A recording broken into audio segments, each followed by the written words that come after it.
So ayun, yo guys, check, kamusta mga idol? So ayan, mag-update tayo ngayong araw ng, ano bang araw ngayon? Tuesday mga idol, no? So eto, gabi-gabi na. So ginabi na si Diablo mag-update dahil yun, kakauwi lang namin and yun, wala pa akong tulog mga lodi. Nasa 3 oras pa lang ata tulog ko. So, yan. Mayroon kami mga inasikaso. So, pero ito, mag-news tayo. Siyempre, hindi natin papabayaan niya. Kahapon talaga hindi ko na kaya kahapon dahil medyo maaga pa lang nag-asikaso na kami. No, hanggang gabi na yun. Madaling araw na nga eh. So, ngayon, ito talaga, babawi tayo. So, meron tayong mga malulupit na news ngayon, mga lords. No? So, siyempre, kaabang-abang yan at huwag nyo kalimutang i-like yung video natin. Ayun lang yung aking request mga lords, no, sa ayun yung nagbibigay sa akin ng lakas, no, para mag-update ngayon ang inyong mga likes and comment and subscribe kayo. Mag-subscribe kayo. Lalo na pag gusto nyo ng everyday news at trending news, mga NFT updates, crypto updates, no? Subscribe kayo sa channel natin. So ito medyo nag-trending tong post ni BBM. So medyo importante ito mga lodi kasi ano to, no, maapektuhan tayo nito lahat. Halos lahat tayo is maapektuhan, no? Digital Service Law, what platforms will be affected, no? So kung ano yung mga ginagamit natin na maapektuhan ng BAT, the value added tax on digital service laws, foreign or non-resident digital services providers, service providers that provide services to Filipino consumers. The platforms impact by the law include those offering digital goods, services, and subscription. Here's breakdown of the types of platform likely affected. So ano ba to? Ginagamit ba natin to everyday? So for sure ginagamit natin. So platforms that provides access to video, music, or other multimedia content. Ito sa pool na agad tayo rito. Netflix, Spotify, at syempre YouTube Premium. Naka-premium ako, mga lodi, no? YouTube Premium tayo dyan, no? Sa pool na agad, 2 na agad. 3 na, Spotify pa. 4 pa, Disney. Wala akong Amazon eh.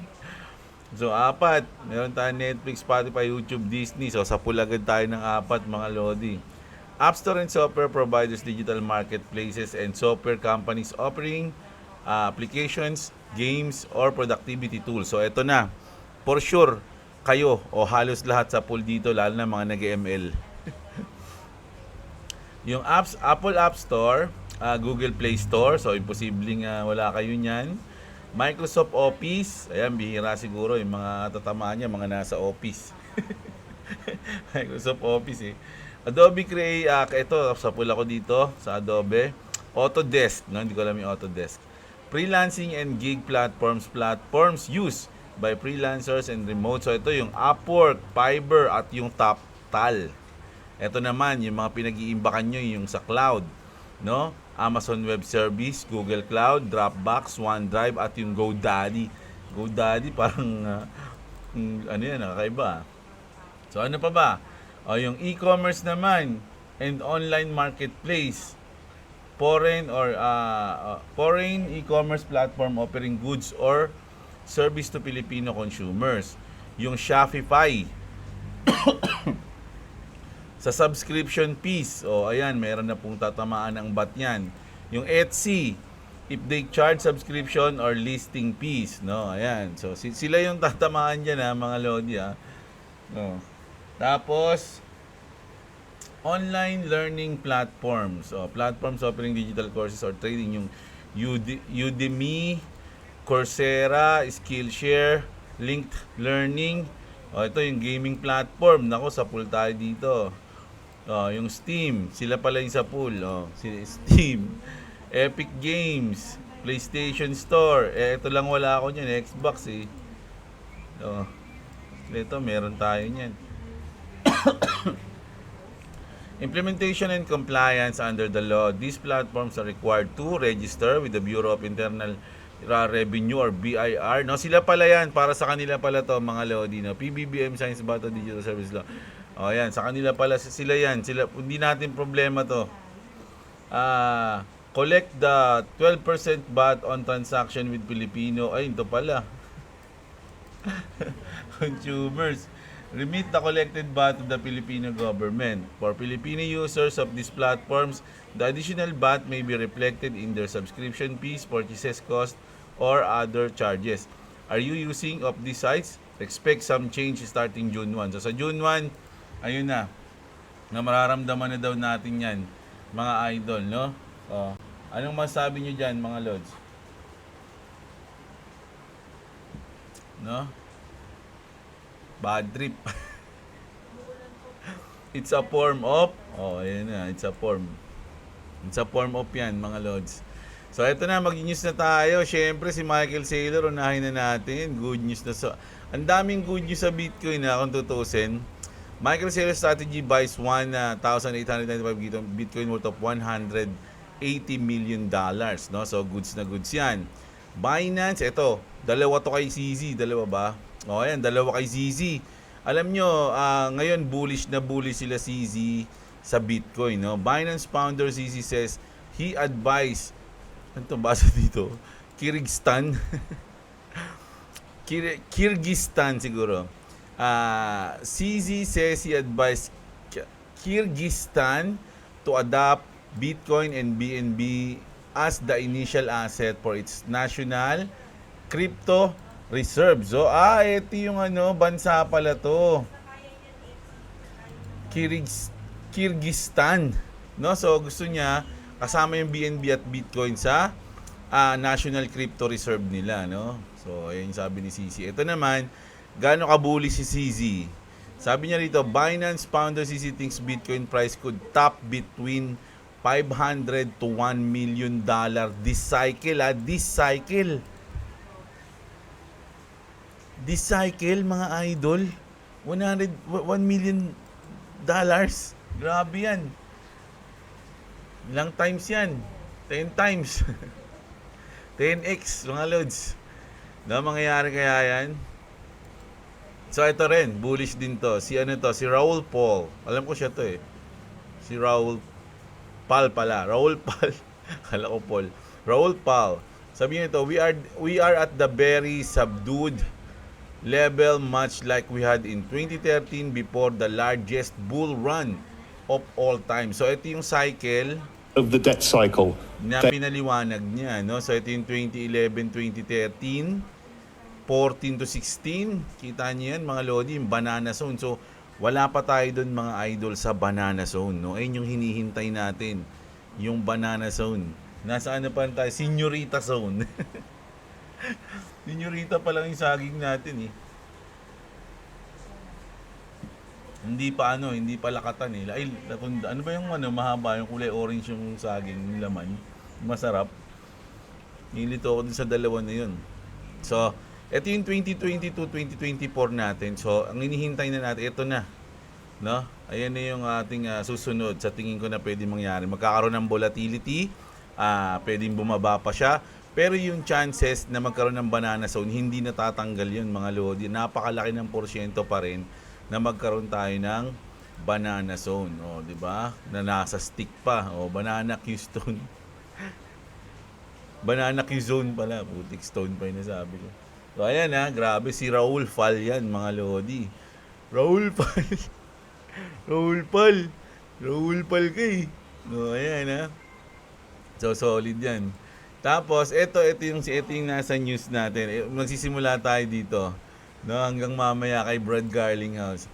French police arrest kidnappers who demanded millions in ransom for father of crypto millionaires. So, ito yung reason, mga idol, kung bakit wag nyo nang sabihin kung sa mga malalapit sa inyo kung ilan yung crypto nyo. Di ba? Huwag nyo nang sabihin. Buti na lang ako, wala na. Hindi, meron pa naman. Meron pa tayong XRP, kaya lang napaka-onti na lang. No, nag-iipon na lang ulit tayo ngayon. No, kanina kasi, grabe. Kuha kami naghanap kami ng RFID, nilagyan namin si Rocket ng RFID. No, nag-stroll kami sa malayo. Yan, tapos bumalik pa kami ng Toyota, may mga kinuha pa. So, umaga at grabe ang traffic. mga idol. So, ang layo ng biyahe namin sa RFID, doon ako tumagal eh. Alam niyo naman, di pa naman ako ganun kagaling mag-drive. So, na ano pa ako, naguguluhan pa ako sa kalsada. So, ayun. Ito, grabe to. Ayun, sabi ko, no, wag niyong anuhin ang inyong mga crypto niya. Ano, ilan ang ano mo, ilan ang XRP mo? Pag huwag niyo sasabihin. Ako kasi nakikita niyo, ilugi ako sa inyo eh. Content creator ako, kailangan medyo ipakita ko yun sa akin. So, wag niyo ilan yung ano mo, ganyan, wag niyo sasabihin kasi once na lumipad 'yan, tas matandaan nila kung ilan yung iyong XRP, tas kinalculate nila umabot ng milyon. Ako, may kita agad nila na milyonaryo ka na, di ba? Ganun yung mangyayari, di ba? So, grabe. So, wag niyo nga anuhin yan, isa yan. Tapos ito, bago yung news na yan ha. Asan na yan? Pakita ko sa inyo. Yung sa scam, ayan, dito na tayo. Ito. Pero meron pa tayong ibang news ha, hindi pa tayo sa XRP, onti pa. So ito mga idol, ito si Brad Garlinghouse, no? At napakalupit ng Ripple News, no? Hindi ako nakapollow dyan eh. Pero sabi niya rito, we are excited to announce the official launch of the XRP reward events for the entire Ripple community. So ito, pakinggan niyo mabuti yung sasabihin ni Brad Garlinghouse dito. 4 years ago, we entered a battle we didn't choose, but we fought and we won against the SEC. This is a victory for justice, innovation, and the future of crypto. We couldn't have done it without our XRP community. Now it's our turn to say thank you. I'm launching Ripple Rewards program, 100 million XRP airdrop pool created for you. Follow the instructions below to claim your reward. Thank you, XRP family. We did this together. Grabe, no? So, kung mamakita mo to at masyado kang padalos-dalos, may isip mo na totoo tong video na to ni Brad Garlinghouse. Sa susundin mo ngayon yung kanyang mga instruction dito. 'Di ba? Tapos syempre, magano ka pa, titignan ko muna yung mga comments. So, nakita mo may comment dito. Wow, nabigyan siya. Oy, happy this work. Ayan, how nice. So nice. Oh, yan, 4,000. Pero mga idol, etong video na to is AI video to ni Brad Garlinghouse at ginagamit to para mang-scam. No? So pag sinunod mo etong instruction na sinabi dito, wala ka na, ubos ka na. Lilimasin nila ang iyong mga pinaghirapan, no? So lilimasin nila 'yan. So dapat mag-iingat kayo mga lodi, no. Ganoon din dito, no? Matalino na ngayon, kahit mga masamang tao, alam na yung crypto, kaya mag-ingat na kayo mga lods. No? Isipin nyo na lang, habang binabandera nyo o pinapakita nyo yung mga crypto nyo sa mga tropa nyo, meron akong ganito, meron akong ganyan. Parang pinapakita nyo na rin yung, sabihin na natin, nagpapakita ka ng ginto o kaya mga silver sa mga tropa mo at naakit sila or something na kahit di mo tropa, naakit gumawa no, ng masama sa'yo. So, mag-ingat-ingat kayo mga lodi at lalo na sa mga ganitong scam.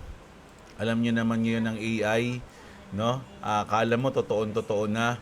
Pero pag inano mo yan mga lodi, makikita mo yung buka ng bibig niya. Hindi tama sa mga ibang words, no? So dapat maging magpagmasid kayo, okay? Magpabudol mga lods, no? At ito pa, bukas, tama ba bukas o sa atin kasi baka Thursday sa atin mga lods baka Thursday. So i-check lang natin. So Thursday pero madaling araw, no? 2 AM ang FOMC. FOMC natin 2:30 ng madaling araw. Grabe, mapupuwet na naman si Boss Robo nito. So ayan ayan yung aabangan natin. Pero sa kasamaang palad mga idol, maraming nagsasabi o nagpipredict na walang cut rates. No, parang post lang nila, walang magbabago. Sabi dito, Fed's watch will indicate that no rate cut in May or June FOMC meeting. So ngayong May at ngayong susunod na buwan, wala raw rate cuts mga lodi, no. First rate cut expected in July pa ng FOMC meeting natin. This tool also indicates that only 3 rate cuts in 2025. So July, August, tsaka December. No? July, August at December na po, no, dalawa lang ang tatlo lang ang magiging cut rate natin. So anong ini-expect natin sa mga susunod na araw? Ako, ini-expect ko magiging volatile pa, no, mas bababa. Ako, nakita niyo to alam niyo yan lagi niyo nakikita yan. Nakita niyo na nga tong aking profit dito, umabot na to ng 11,000 plus. Ngayon, bumaba na siya ng 6,900. Ito lang yung maganda dito, mga idol. Nag-ano siya, tawag dito. Nakikita natin everyday, no? Kung ano yung mga nangyayari sa trade natin diyan. Sa XRP lang 'yan. Sa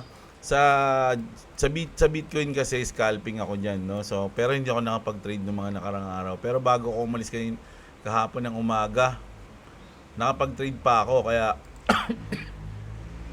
umabot pa ng 74k itong ating 74k. $74 o 4,000 pesos, no? So kung bababa man yan, ito na yung nire-ready ko mga lods Hindi ko muna to ibubodega ng XRP.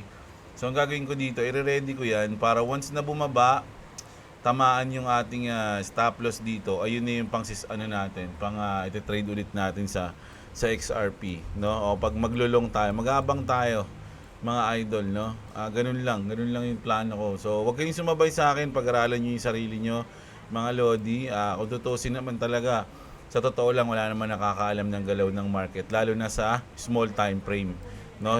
Walang nakakaalam niyan, mga lodi. Walang kasiguraduhan yan. So, yung iba sinasabi, wala na, mamagsak na yun, ganyan. So, di trade nila pagka ganun. No, pagka ganun, mag-trade sila. Pero tayo, naniniwala lang tayo kung ano lang yung sa tingin natin is okay, no? So, yun sa atin, no? Meron akong $74, no, na pangsalo dyan, if ever. Kasi 64 lang to $64 nga lang yung trade natin Naubos na lang sa funding rate. 'Di ba? So, yan mga lodi, okay na. Abangan natin yan. Kasi sabi ko nga nakaraan, nagbabago talaga yung news 'di ba? Kasi yung unang mga news, magkakaroon ng cut rate 1 point pa nga kumbaga isang whole percent yung sinabi, 'di ba? Pero habang tumatagal, nagkakaroon ng mga balita sa mga trades, balita kay Trump, nagbabago, no? Nagbabago yung prediction nila. So ngayon, ang laki ng porsyento na magpo-post, hindi magka-cut, mga lods, no? So ayun yung abangan natin diyan. Delikado tayo diyan. No. Alt season 2021 naka Rolls Royce, alt season 2025. Anong kotse to? Hindi ko alam kung ano to ayun emblem mo yung aso. 'Di ba? So, naniniwala ba kayo dyan, mga lods? So, yan, ang daming good news kung tutusin sa Bitcoin, mga lodi. Kahit dito lang tayo kay Ash Crypto tumingin, no? A wallet just moved 1,422 Bitcoin worth of 324 million, no? First time in 12 years. 'Di ba? Grabe. Bitcoin has 2 unfiled CME gaps. So, ayan. Ano pa ba yung mga nakita ko dito? Meron pa tayong mga nakitang good news dito kay Ash Crypto. Ayan, BlackRock bought total of 531 million worth of Bitcoin today. 'Di ba? 1 billion USDT got mined. BlackRock bought na naman, ayan, CC, abot ng 1 million. So, halos puro good news sa Bitcoin. So, ito naman, panoorin lang natin to kasi natawa lang ako dito, mga lods. Si Kevin O'Leary, a strategic Bitcoin reserve will never happen. Sabi niya, Michael Saylor is just talking his book. As Jack Dorsey rightly said, Bitcoin will fail if people stop using it for everyday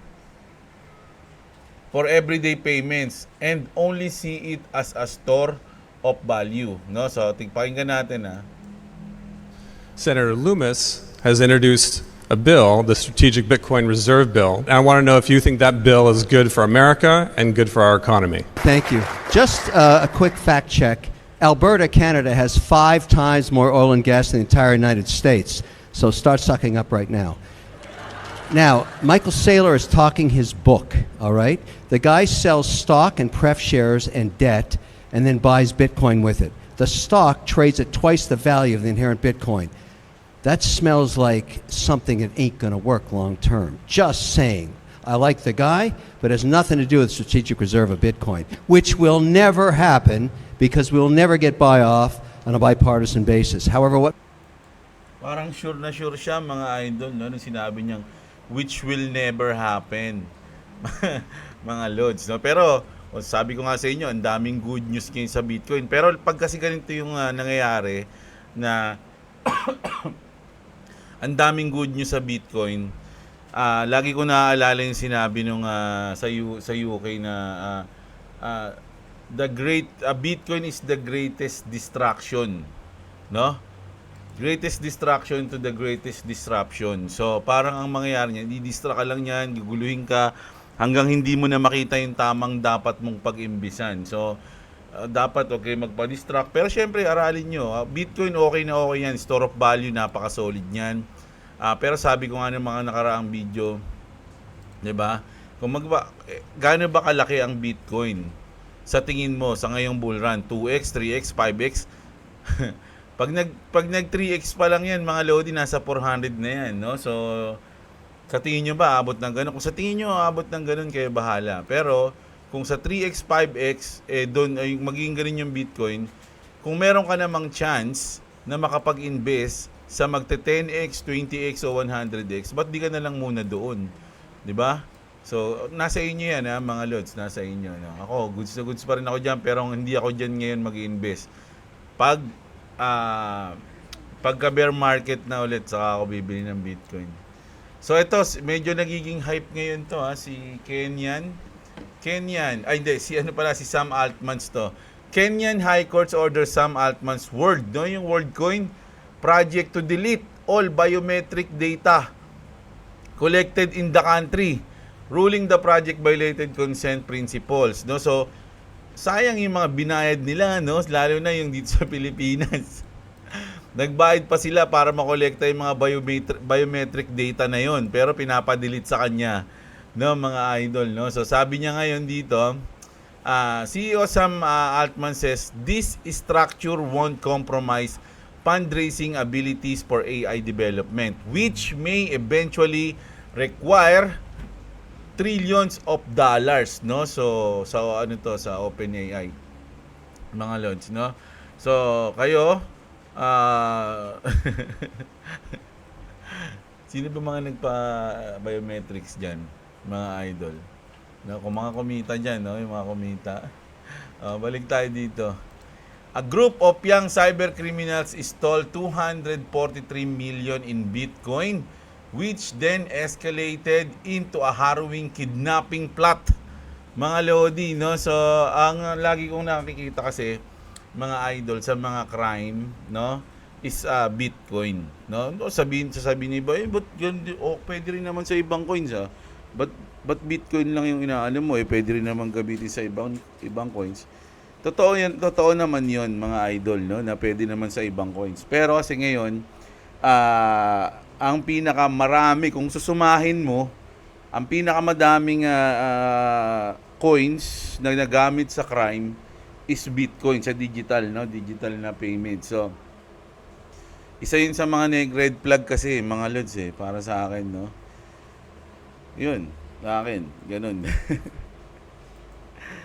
Big Gemini, ito sa Ripple na tayo. Gemini lists Ripple RSC enabling trading, deposits and withdrawals and becoming the 15th exchange to support the stablecoin XRP. So itong 15th exchange na to, hindi ko alam yung iba dyan, bukas na natin isi-search yan.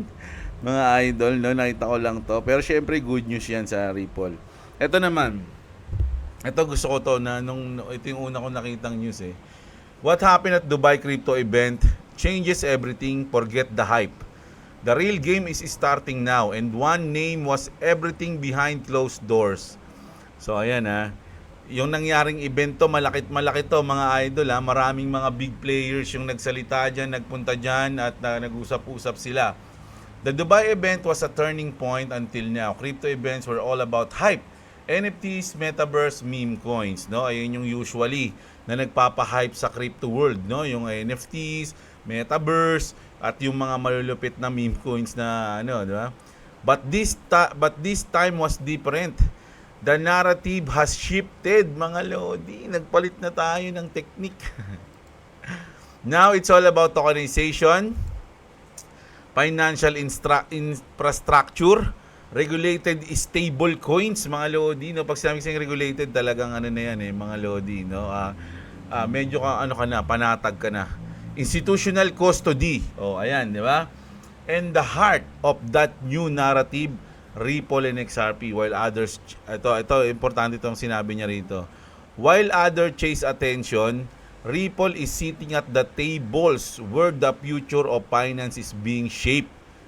It's not a coincidence. Ripple has been building quietly for years, decades na.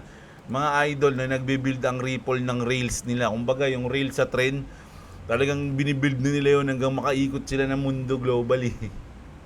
Diba? Kaya kung may mga bagong darating, wala. Magtatanim pa lang sila ngayon. Pero yung Ripple, dekada na sila nagtanim, mga lods. O gumawa ng daan.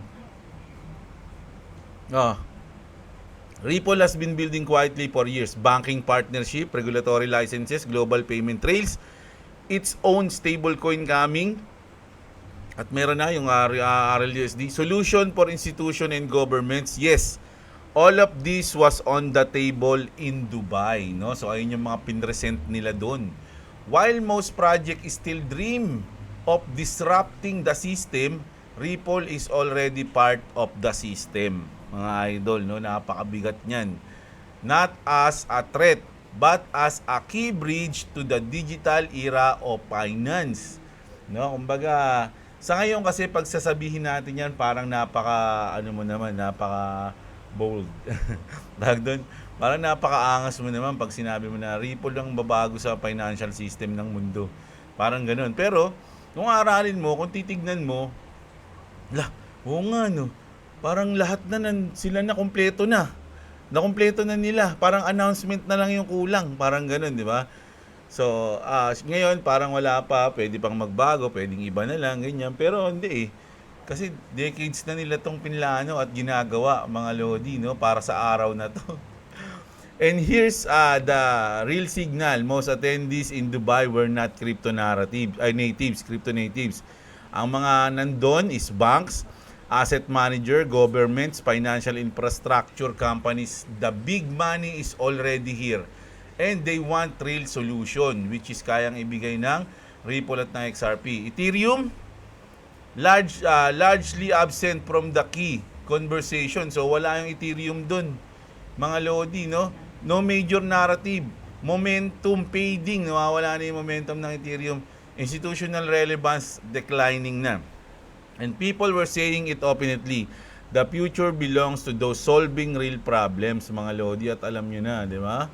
Alam nyo na. Alam mo ba? Ano ba yan? Alam mo ba? Mahal mo na. Ganun yun eh. Ba't ganun? Ba't ganun? Ba't adun ba? Ba't ganun eh? So who's doing that? Sabi, no? Ripple powered by XRP. Firms working directly with banks. Infrastructure built for integration, not speculation. While the market is distracted, Ripple is quietly winning. Grabe naman yun. No? Alam mo na. Mahal mo na. If you still think XRP just another crypto, you're not paying attention. What we saw in Dubai was clear. Regulated custody, tokenized assets, Ripple providing real infrastructure, XRP as the bridge asset. This is not a theory, it's already happening, mga lodi. No? The next bull run won't be driven by hype. No? Wala nang yung, na-hype to. Ito, lipat naman tayo sa bagong hype. Wala na daw ganun. It'll be driven by institution coming in full force. And they're looking for compliance, scalability, real-world use case. Ripple is delivering all three. XRP will be the asset behind the rails, mga lodi, no? Sabi dito, in short, the message from Dubai was loud and clear. The hype era is over. Real utility is in. Ripple XRP are the center of the next financial evolution. If you're reading this now, you're still early. XRP isn't the future. It's the silent present that's about to get very loud. Oh, 'di ba? Alam mo na. Mahal mo na. Wala tayong magagawa. Ganun yan. May ganun yan eh. Inaalala ko tuloy. Hindi ko na maalala eh. Pilit kong inaalala eh. Oh, grabe, di ba? Ang tindi. Mga Lodi, no? Wala tayong magagawa. Mahal mo na eh. Oh, yan. So, ito na. Yung ibang mahaba nito. So, hindi natin masahin. Ito lang. The next financial crisis already planned. XRP is the center. So yung mga ganito, mga Lodi, talagang na yan. Basahin nyo na lang, tapos i-search nyo kung totoo o hindi. No? Kasi ako, sa akin, nakita ko yan. Lahat yung mga sinabi ko sa inyo. No? Itong mga to, yung mga sinabi dyan, legit na yan. Mga Lods, no? Legit na yan. So, eto na, ang last news natin. Quarter 1, 2025 was incredible. Ito, si Brad Garlinghouse talaga to, mga Lods, hindi to AI. Kakapost niya lang nito 10 hours ago. So, Q1 2025 was an incredible quarter for Ripple with our acquisition of Hidden Road and end to the SEC case, not to mention institutional interest in XRP ETFs globally. Moving forward, the XRP markets report will look a little different. As some may remember, the objective of publishing this report is starting in 2017 was transparency into Ripple's holding of XRP, which unfortunately was then used against us by the SEC and Gary Gensler, the super chiquito, and others, no? Our commitment to transparency doesn't change with this evolution. We will continue to publish our XRP holdings on Ripple.com. So, hindi nila tinatago yan, mga Lods. Alam na alam niya, o kumbaga open book. Ripple and XRP related ongoing updates will also be shared through existing social channels rather than collated for a single end of the quarter update, no? So ayun, mga Lods, no? Sa akin, kung titingnan natin, kung kunyari bago lang ako, papasok ako, search ko ngayon yung mga coins. Ano ngayon yung mga okay na coins? Siyempre marami kang makikita na solid dyan. To, lalo na kapag ISO compliance. Napakaganda ng mga coins na yan, mga idol. No? Pero once na mapadaan ka sa Ripple, i-search mo nang mabuti. Ayun lang yung plano ko. Ayun yung payo ko pala. Ayun yung payo ko sa inyo, mga Lodi. No? Ripple and XRP, search nyo lahat ng nangyari sa kanila. Ayokong mag-decide kayo dahil sinabi ko, no? Huwag kayong bibili o magbebenta ng coins dahil napanood nyo ako, mga Lodi, no? Do your own research, yan nga ang sinasabi lagi. Pero sa akin, sabi ko naman, bias ako, so napaka-solid. Hinihintay na lang yan, mga Lods, no? Pag may nagtatanong sa akin, ano ba magandang ganyan-ganyan? Actually, hindi na ako nagsasalita eh. Ayoko nang sabihin kasi ang sinasabi ko na lang, research mo yung yung XRP. Research mo lang, hindi ko sinabing bilhin. Research mo siya. At iba pa, research mo rin yung iba. Pero bibigyan kita ng isang coins na gusto kong i-research mo. So, ganun lang, research nila lang. Ngayon, pag nagustuhan nila o kung ano yung mga nila, di nasa kanila na yun, no? Hindi naman ako yung bumibili sila. Hindi naman ako yung nagbubodega sila. No, yung iba dun mas mayaman pa sa akin, mga tropa ko, mga big time. Sabi ko, bala kayo dyan, mag-aralan nyo. Ginaganon ko sila, mga Lods, no? So, pag sumunod sila sa akin, baka dumating yung araw, ganun pa rin sitwasyon. Sila pa rin mas mayaman sa akin. Big time pa rin sila. Sumunod sila eh. So, ayun. Mga Lodi, no? Sa ngayon, grabe. Hindi ko ma-imagine kung ano yung mga natapos ko ngayong araw, mga idol. Antindi. Pati pa yung record. Iniisip ko na bukas na ako mag-update kasi hindi ko na kaya eh. Pero natapos pa rin natin. So congrats sa atin, mga Lodi. May video tayo ngayong araw ng Tuesday. Yehey! So bukas ng umaga babawi tayo sa inyo, no? Medyo grabe patampa na yung yung mata ko. So muso na matulog. So, shoutout sa inyo, mga Lodi. Love na love ko kayo. Palike ng video natin. Huwag nyo kalimutan i-like, i-subscribe sa mga hindi pa. At syempre, andyan yung ating BitGet, mga Lodi, no? Sa pag gusto magbodega at mag-invest sa crypto, mag-register kayo dyan. So, ayun lang. Magandang araw sa inyo mga kapatid at What's up? Subscribe to Clevis TV and subscribe to Jeblo. If you want to subscribe to me, go in the link in the description. That's it. Bye. bye-bye.